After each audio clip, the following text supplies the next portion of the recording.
Praise the lord. దేవుని ఘనమైన శ్రేష్టమైన నామమునకు మహిమ కలుగును గాక. ఈరోజు దేవుని వాగ్దానము, నీవు బ్రతుకు దినములన్నీయు కృపాక్షేమములే నీ వెంట వచ్చును. 23వ కీర్తన 6వ చరణము.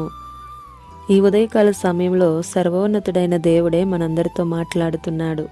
నీవు బ్రతుకు దినములన్నీయు కృపాక్షేమములే నీ వెంట వచ్చును అని.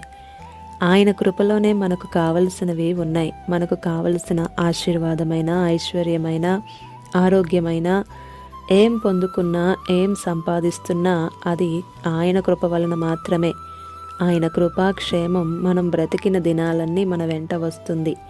దావీదు అంటున్నాడు నమ్మకముతో, నన్ను కాపాడే కాపరి నా వెంట ఉన్నాడు, నేను ఆయనకు ఇష్టమైన వాడను అని.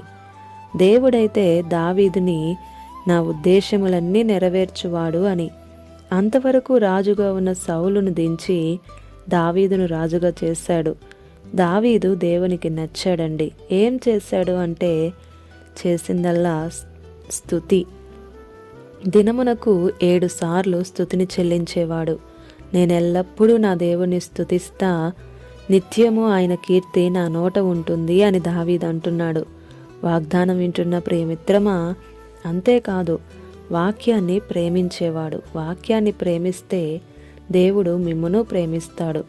చాలామందికి పాటలు ఇష్టం, ప్రార్థన అంటే ఇష్టం, వాక్యం వినడం ఇష్టం ఉండదు. అసలైనదే మనం వదిలేస్తాం. వాక్యం చదవడమే కాదు, పాటిస్తానయ్యా అని అంటున్నాడు. ఇంకా ప్రార్థించేవాడు. మందిరానికి వెళ్ళడం అంటే దావీదుకు చాలా ఇష్టం. మరి నీ పరిస్థితి ఎలా ఉంది?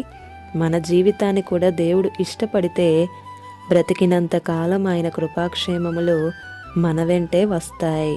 ఆమేన్. ఈ దిన వాగ్దానం మనందరి జీవితాల్లో నెరవేరాలని కోరుతూ దేవుని సువార్త పరిచర్యలో మీ సహోదరి Prasanna. God bless you. Amen.